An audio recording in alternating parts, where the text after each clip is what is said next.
Alright, so before this video starts, I want to remind you that this video is actually part 2. You can check out part 1 in the description or in the cards in the top right.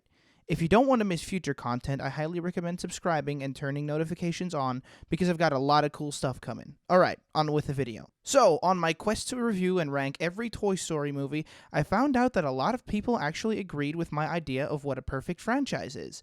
See, in the last episode, I talked about how a perfect franchise doesn't mean every movie in it has to be flawless, but it means every movie should add something and every movie should matter and flow naturally. And I still think Toy Story is an example of a perfect popular franchise done right.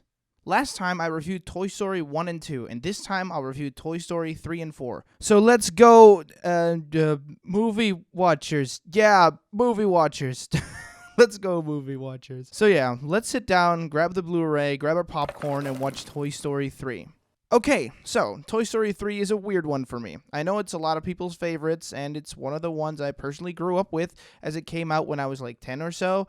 So it's a movie I've seen many times now. As with the others, I really like this movie, but this one does have a few issues that I didn't really seem to find in the other ones, so let's talk about it. In this movie, we're reintroduced to the idea that toys don't last forever, but instead of just rehashing the theme of the last movie, this movie really develops a theme.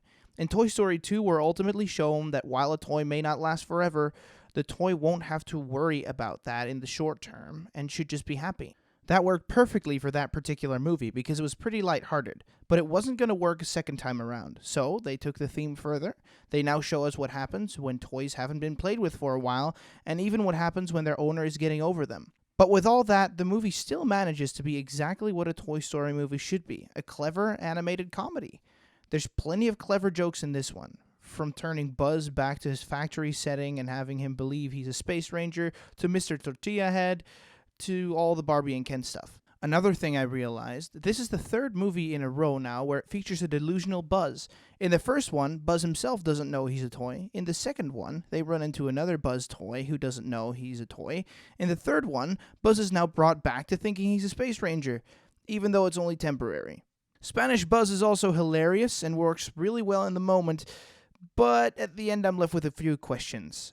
But it's mainly just that Jessie says she knows about Buzz's Spanish mode now, implying she wants to turn him into his romantic self more often, but this raises the question of, will you know how to turn him back? Like, I accept that dropping the TV on him made him turn back, as that is, must have been quite a hit he took, but aren't you going to have to do that every single time you decide you just want to keep turning Buzz into Spanish mode? The structure of this movie is also heavily based around Toy Story 2.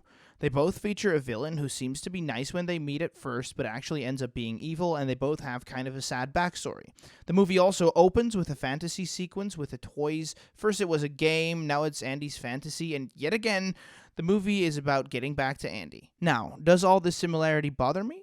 Not really, because yes, the basic structure of this story is based on Toy Story 2, but the movie itself is also just a lot of fun.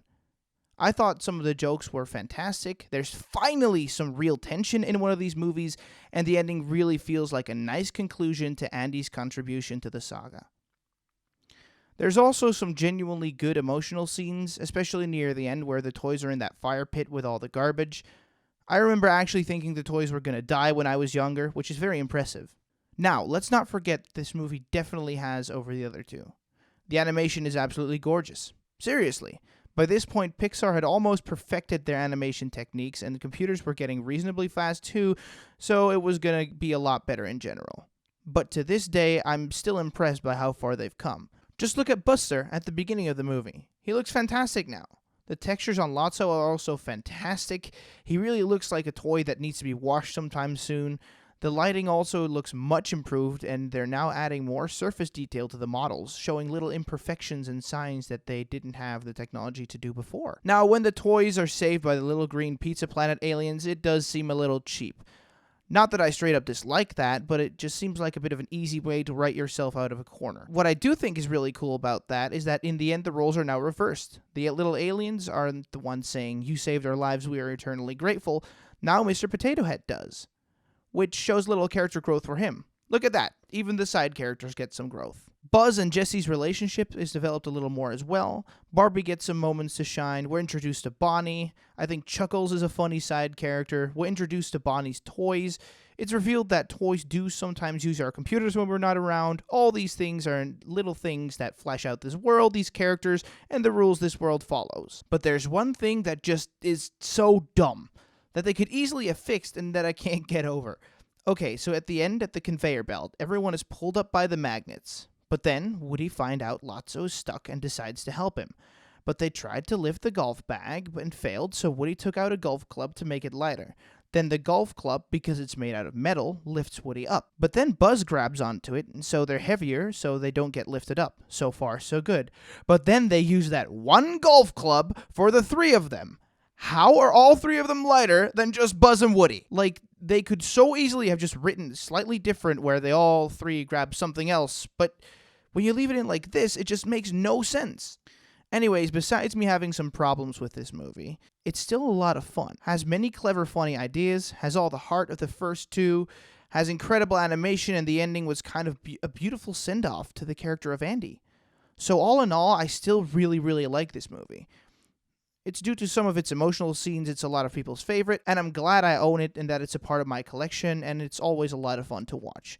I do, however, think it's the most logically flawed of the entire franchise, but a flawed movie doesn't make a bad one. So, Toy Story 3 gets a 7 out of 10. Next. Now, when Toy Story 4 was announced, I was extremely skeptical. We had a good trilogy, Pixar. Please don't add a pointless sequel. I was worried we'd get a cash grab that would be marketed as either some sort of epic big reboot or as the finale, which we'd already had. But then the trailers started coming out and it looked pretty promising. It's weird how they changed the aspect ratio when watching them back to back because all the other three are in 16:9. But I guess it does add the sort of to the modern cinematic look, and I'll kind of admit it does look kind of cool. And then a little while later, it was finally time. The movie came out, I bought my ticket, sat down in the movie theater, and was just hoping for the best. And to my surprise, they did it. They made another Toy Story that actually lives up to the other three. I couldn't believe my eyes. I was watching another Toy Story adventure that felt new, fresh, clever, and exciting, had the best animation so far, and had great comedy, and was genuinely emotional. And even for a while after watching it, Toy Story 4 was actually my favorite. How did this movie not feel like a cash grab? How did this happen?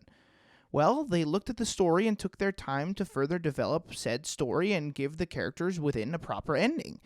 I guess in hindsight now, when looking back, Toy Story 3 was more of an ending to Andy's story than it was to the story of Woody and the gang.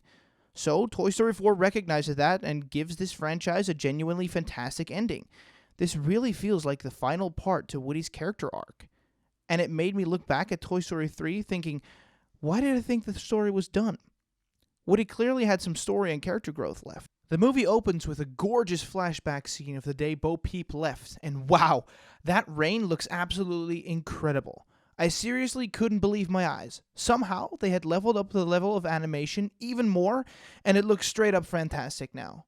We get to see another fun, clever little sequence of how the toys would retrieve a lost toy outside, and it just got that classic Toy Story feeling absolutely right. And then we hear Randy Newman's absolutely phenomenal "You've Got a Friend in Me" again, with a little montage of Woody through the years and how he ended up in the situation he's at in the beginning of the movie. Now, they set up that Woody is feeling lonely now that his new kid isn't playing with him as much as she once was. It's clear that Woody misses a kid he's as close with as he was with Andy. Also, was that bear Jim Cummings, the voice of Winnie the Pooh? I might have heard it wrong, but it really sounded like him. But yeah, Woody sneaks with Bonnie to school and then he helps her out a little here and there. When Woody sees she doesn't have any craft supplies, he goes into the trash can and gets some random stuff from there. That's when Bonnie makes Forky. Now, I absolutely love Forky. Forky's role in this story is to be the character Woody needs to explain everything to. And he also works as a comedic character and to get Woody to think more about what he truly wants and needs. When they finally leave for the road trip, we get what might be my favorite Randy Newman song he wrote for the whole entire series. Seriously, I Can't Let You Throw Yourself Away is an absolutely awesome song, and the sequence it plays over is really funny too. Woody's heart-to-heart when walking to the RV park with Forky is one of the best scenes in the movie. Forky really acts like a young child who doesn't understand his own value yet, and there's some funny dialogue choices. But it also reveals to us how Woody feels inside. He feels like his purpose is fulfilled and he doesn't know where to go from here. This is something that many people experience at some point in their lives, and we have to find another passion. We have to find another spark or get inspired again. To see Woody go through this very relatable thing really helps make us care and gives weight and allows us to understand his choice at the end of the film. Now, about that antique store. Damn, this environment is beautifully animated, and I love the fact the movie takes us to a new environment we haven't seen before. Two, actually. To see these toys both at a carnival and in an old, dusty antique store is awesome, and it helps the film feel fresh. Really glad they came up with more inventive stuff. Now, this is also the only Toy Story movie to actually have some creepy elements to it. Seriously, those Bensons?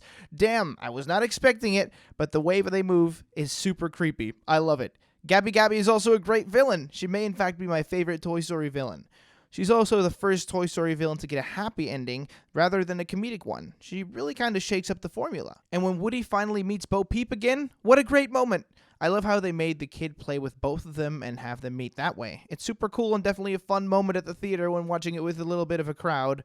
They cleverly come up with how she rides around in a fake skunk. The Combat Carl jokes are really funny. I like Giggle McDimples as a new side character. My god, this movie is great with its side characters. Ducky and Bunny are just awesome and very funny. Duke Kaboom is another fantastically fun character. And this is also the first time they show us a toy that couldn't live up to the commercial, which is something that happens in real life. So it's really cool to see that acknowledged in this. Buzz is a little dumber in this movie than usual, though. I mean, his scenes are super fun, and he doesn't always come across as a big idiot or anything, but I kind of feel they made up Buzz's inner voice gag, and then they had to justify it by having him be a little bit dumber. But then again, Buzz has never been a super bright or intelligent character, so it doesn't really feel too jarring, but it can be a little distracting. Woody eventually giving up his voice box makes perfect sense to me. Woody has always put others over himself, and helping Gabby was really a nice thing of him to do.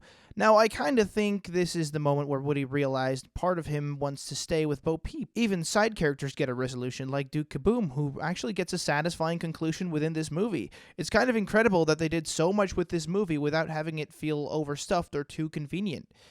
I guess you can kind of wonder how Woody ran into Bo Peep again, and even if it will be that specific Bo Peep, was she one of a kind?